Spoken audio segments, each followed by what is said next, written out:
Hey everyone, my name is Kyla. Welcome to my channel where I talk about the stock market and the economy amongst other things.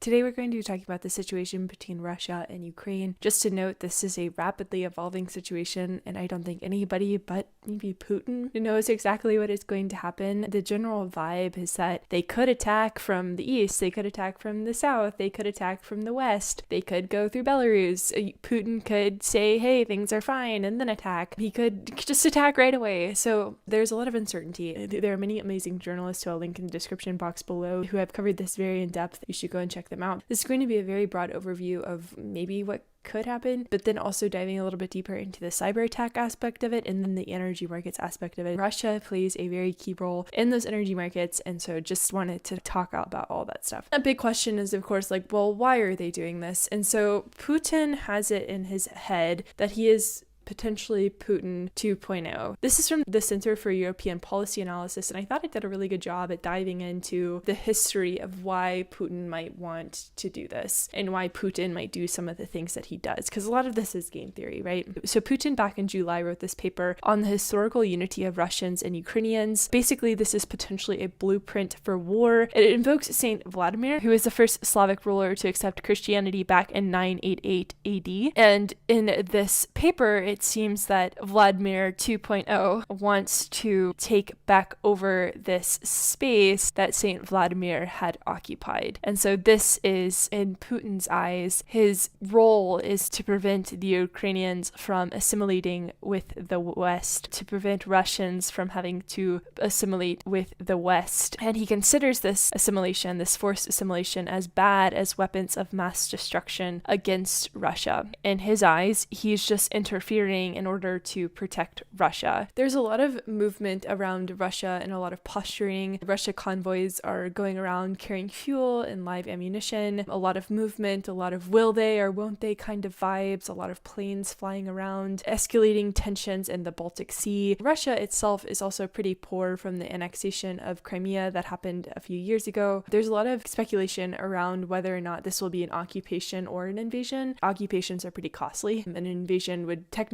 be a lot cheaper. Just going into the capital and saying this is exactly what Russia demands and you better give it to us or else. But some people are saying that, they're going to be in there for a while, they're going to kind of circle around, they're going to weaken down Ukraine's military capacity, they're going to make it look like Ukrainians are attacking them, basically create different reasons that would enable Russia to say, oh no, we have to invade because there's the potential for Russian genocide or something like that. Russia has made it pretty clear that they're not feeling very good about the talks with NATO/the US and that they don't really have any plans to de-escalate anything that's happening at the Ukrainian border. And so this is from Rob Lee. The cost of a long-term occupation of much more of Ukraine would likely be far more costly than a 2-week raid that attempted to degrade the Ukrainian military. Moscow's cost-benefit analysis of an escalation is probably different than what people are imagining. There's a very good thread from Michael Kaufman who talks about how Russia has been escalating battalion tactical groups, which are now at 60, and that represents about 35% of Russia's total available battalion tactical group formations. Basically, what Michael Kaufman is saying is that they're pre-positioning equipment, not sending in manned formations, gives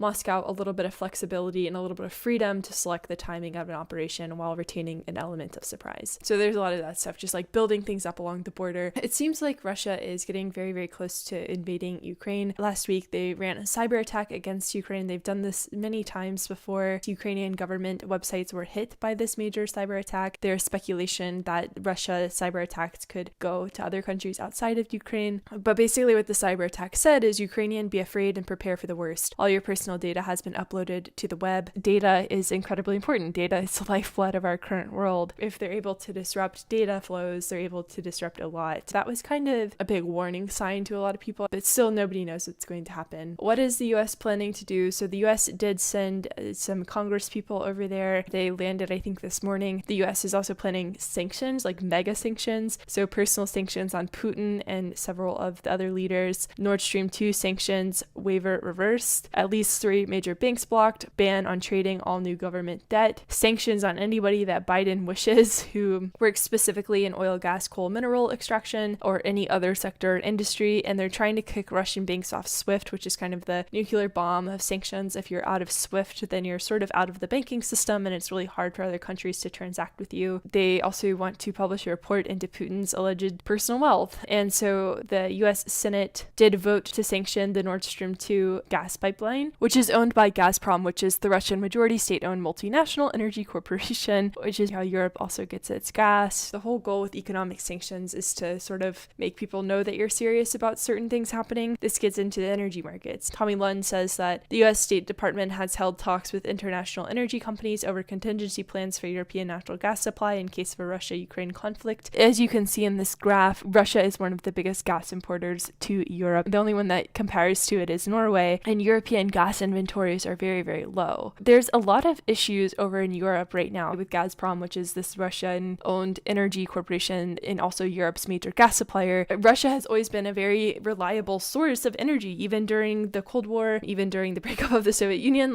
gas was always flowing from Russia. And so now it's not. Putin has come out several times and said that Europe did not do a good job planning, that this is their fault, it's not his fault, it's not Russia's fault. So there just isn't enough gas going into these storage facilities. They have enough capacity, but there's not enough gas flowing. So they are very low on gas. This is why we've seen this gas crisis, energy crisis happening over in Europe, is because there isn't enough supply. And luckily, it's a very mild winter, so it's not that cold, so there isn't that demand for gas. But if demand was higher, things would be very, very bad. What are the alternatives if this gas pipeline is disrupted, if Russia all of a sudden doesn't, pipe gas into Europe anymore? Russia has turned down supplies to Europe. Flows via other pipelines are well below normal levels. Russia came out, the deputy prime minister came out and said that they're not holding back supplies, that they're not driving up the price of natural gas. The United States has now stepped in and they're like, okay, we're going to help Europe find an alternative, because if Russia does invade, we'll have to have sanctions, and then if there's sanctions, Europe probably isn't going to be able to do business with Russia in the first place, because these economic sanctions would prevent anybody from doing business with them, similar to what happened with Iran. The German government with Nord Stream 2, they're like, we don't really know how to proceed. Obviously don't want to do business with Russia if they invade Ukraine, but it's we need gas. Europe does depend on Russia for about 1/3 of its gas supplies, and US sanctions could really disrupt those supplies, and that could make this whole energy crisis, which is already pretty bad, even worse. Global gas supplies are already pretty tight. There's little gas available to substitute large volumes from Russia, so there is a potential even bigger energy crisis spinning out from this. And even here in the United States, we're seeing a shift back towards oil. Less gas is available, temperature is dropping, oil prices are spiking because of a colder winter, because of more demand, because of a milder than expected Omicron variant. There's just a lot of demand for energy, and there just isn't enough energy to go around, which is a huge, huge problem. And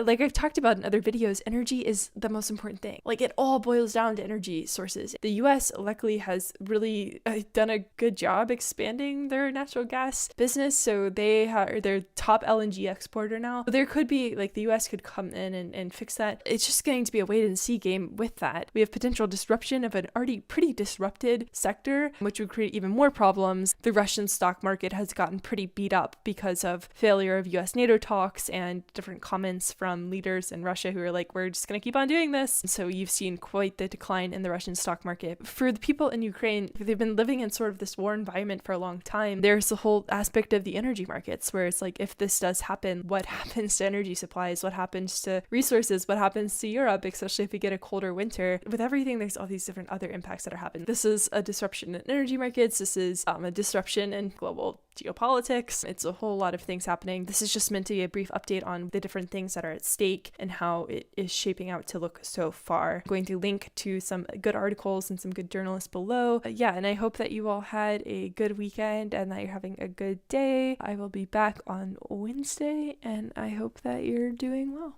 and I'll see you soon. Bye.